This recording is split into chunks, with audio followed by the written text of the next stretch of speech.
कर्म का बंधन अवश्य निर्मित होता है, किंतु कार्य का बंधन निर्मित नहीं होता पार्थ। तुम्हें कर्म और कार्य के बीच क्या भेद है, ये जानना आवश्यक है। सभी कर्म कार्य हैं, किंतु सभी कार्य कर्म नहीं।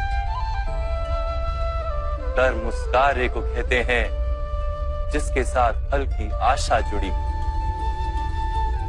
मनुष्य जब भी सुख की, संपत्ति, प्रशंसा की आशा रखकर कोई कार्य करता है तो वो उस कार्य के फल से बंध जाता है। जब किसी कर्म को फल की आशा से किया जाए तो उसे सकाम कर्म योग कहते हैं, और जब किसी कर्म को बिना किसी फल की आशा से किया जाए तो उसे निष्काम कर्म योग कहते हैं। इसी कारण से उसे बार बार जन्म लेना पड़ता है।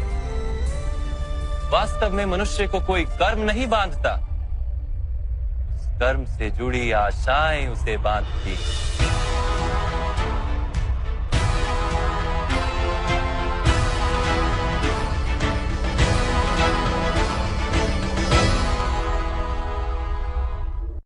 वास्तव में मनुष्य को कोई कर्म नहीं बांधता, उस कर्म से जुड़ी आशाएं उसे बांधती हैं।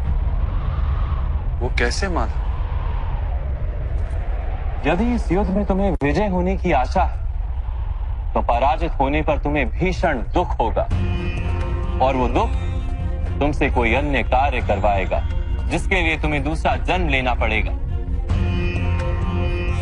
और यदि तुम विजयी हुए तो तुम्हारा अहंकार बढ़ेगा, और वो अहंकार तुम्हें विश्व विजय के लिए प्रेरित करेगा, तुमसे हत्याएं करवाएगा और उसका पाप तुम्हें बांधेगा। विचार करो, यदि तुम्हें इस युद्ध में ना विजय का मोह और ना पराजय का भय, तो इस युद्ध के अंत में तुम्हें सुख प्राप्त होगा या दुख प्राप्त होगा? ना सुख माधव, ना ही दुख।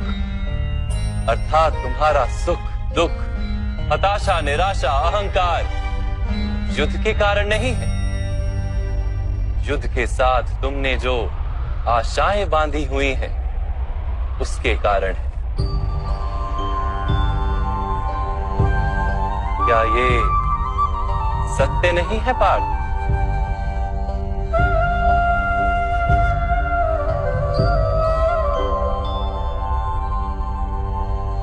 सुख दुखे समे कृत्वा लाभा लाभो जया जयो ततो युद्धाय युज्यस्व नैवं पाप मवाप्स्यसि।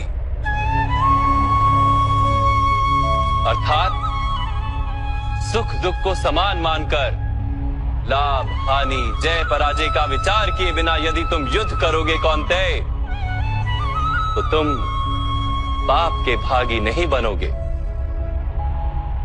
इसी को कर्म योग कहते हैं। जो सांख्य का ज्ञान प्राप्त कर लेता है वो ये जान लेता है कि वो शरीर नहीं, केवल एक आत्मा है। शरीर के भोग और अनुभव तो केवल मृत्यु तक है, अर्थात वास्तविक नहीं, केवल माया है। उसके लिए कर्मयोगी बनना सरल हो जाता है।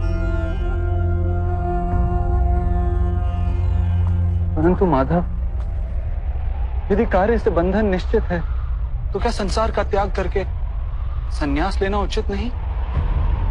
इसी विचार का परिणाम है कि आज ये युद्ध हो रहा है पार्थ।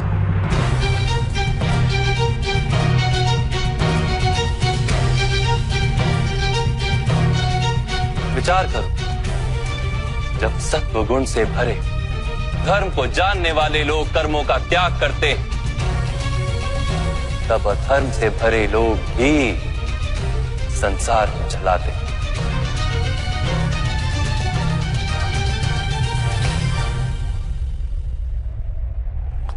यदि महामहिम ने संसार का त्याग ना किया होता तो आज अधर्म इतना बढ़ता ही नहीं।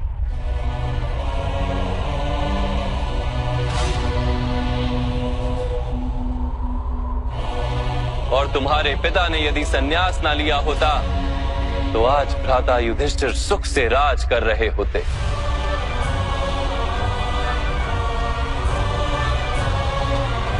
और अपनी प्रजा को न्याय और धर्म का ज्ञान दे रहे होते। किंतु दुखदायक बात तो यह है पार्थ कि सत्व गुण से भरे मनुष्य ही संसार को लाभ दे सकते हैं, किंतु वो ही संन्यास का विचार करते हैं। जैसे जल तो भाप बनकर उड़ जाता है और कीचड़ कीचड़ वहीं पड़ा रहता है, वैसे सत्वगुणी सज्जन लोग तो संसार का त्याग कर देते और तमस से भरे अधर्मी लोग संसार में कार्य करते हैं। इसी कारण से संसार में पाप और अधर्म बढ़ता है।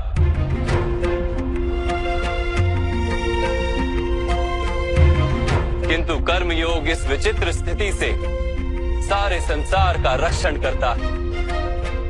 कर्मयोगी फल की आशा का त्याग करता है, किंतु कर्मों का त्याग नहीं करता।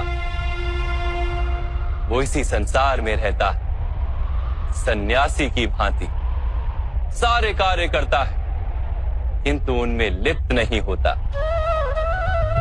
कर्मयोगी अपनी संतानों से, स्वजनों से, अपनी प्रजा से कोई अपेक्षा या आशा नहीं रखता। स्वयं उसे संन्यास का लाभ होता है, किंतु समाज को संसारी की भांति लाभ देता। मनुष्य अपनी संतानों के सुख के लिए श्रम करता है माधव। अपनी संतान से सुख की अपेक्षा कैसे न रखे? मनुष्य अपनी संतानों के लिए जो भी करता है वो व्यापार है या प्रेम पार? प्रेम माधव। तो फिर अपने कार्यों के प्रति फल की इच्छा क्यों पार? भविष्य का लाभ तो व्यापार में देखा जाता है, प्रेम में नहीं। जो मनुष्य अपनी संतानों का चरित्र निर्माण उचित रूप से करता है, संतानों को प्रेम और धर्म के संस्कार देता है, उसकी संतानें भी मनुष्य को प्रेम और सुरक्षा अवश्य देती। संतानों के कर्म, स्वजनों के व्यवहार उनके कर्म है पार। और जब उनके कर्मों पर हमारा कोई अधिकार नहीं होता तो उनसे आशाएं और अपेक्षाएं रखने का क्या प्रयोजन? यदि गहन विचार करोगे पार्थ तो शीघ्र ही ये जान लोगे कि जीवन में ऐसा कोई कार्य नहीं है जिसके साथ आशाएं और अपेक्षाएं जोड़ना अनिवार्य हो। जब सृष्टि ही परमात्मा है और मनुष्य स्वयं परमात्मा का अंश है तो सारे कार्य परमात्मा ही करते हैं, मनुष्य स्वयं कुछ नहीं करता। यही कर्मयोग का मूल सिद्धांत है पार्थ।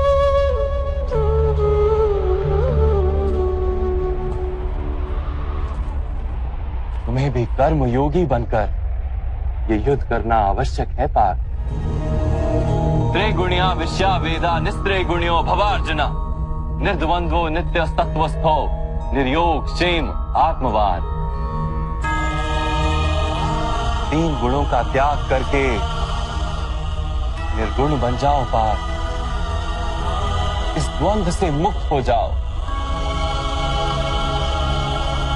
सदा सत्व अर्थात परमात्मा में बुद्धि लगाकर कर्तव्य का वहन करते रहो। कुछ प्राप्त करने की इच्छा और कुछ प्राप्त किए हुए का रक्षण करने का विचार त्याग दो पार्थ और अपनी आत्मा को स्वतंत्र कर।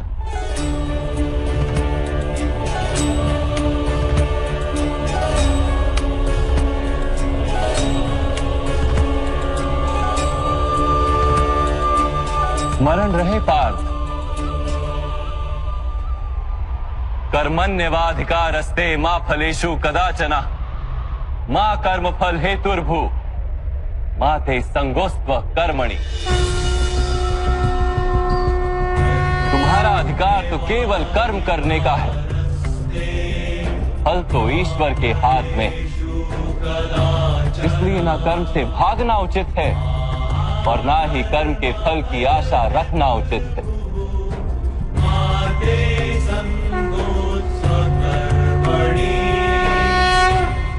जो फल का त्याग कर परंतु कर्म का त्याग ना करे, ऐसे कर्म योगी को कैसे जाना जा सकता है माधव? विश्या विनिवर्तन्ते निरहारस्य देहिनः रसवर्जम रसोप्यस्य परम दृष्ट्वा निवर्तते।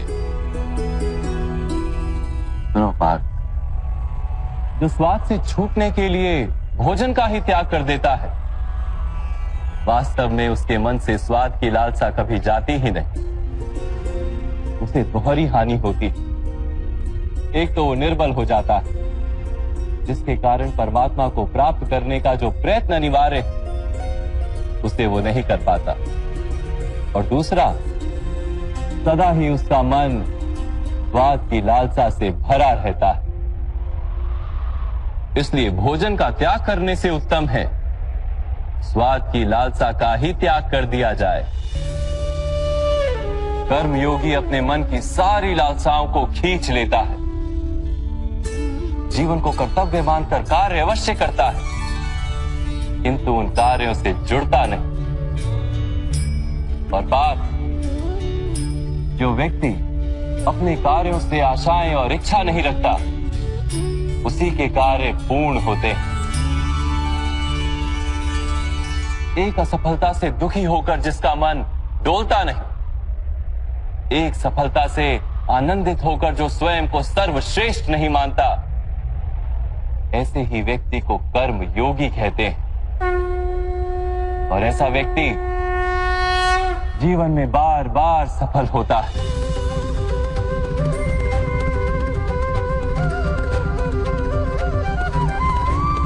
ध्यायतो विषयान पुंसः संगस्तेषु पजायते संगात संजायते कामा कामात् क्रोधो भिजायते क्रोधात् भवति सम्मोहम् सम्मोहात् स्मृति विभ्रमः स्मृति भ्रंशात् बुद्धिनाशो बुद्धिनाशात् प्रणश्यति।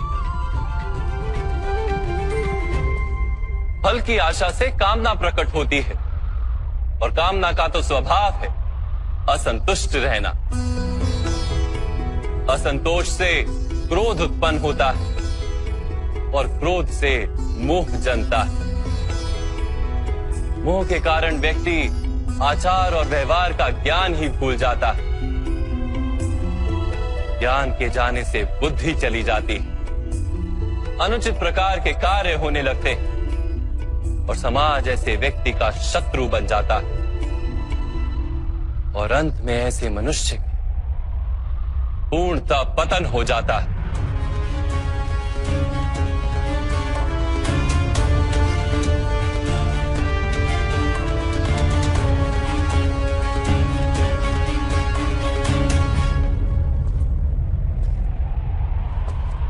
जैसे भ्राता दुर्योधन,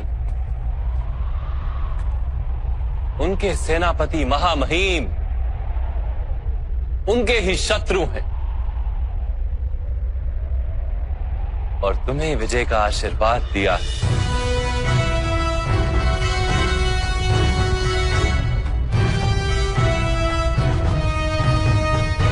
पार्थ, कर्मयोग ब्रह्म विद्या का दूसरा चरण है। परमात्मा में अपनी बुद्धि स्थिर करो, स्वयं को आत्मा जानो, मिथ्या बंधनों से मुक्त हो जाओ, और फल की आशा का त्याग करके केवल कर्म करते रहो।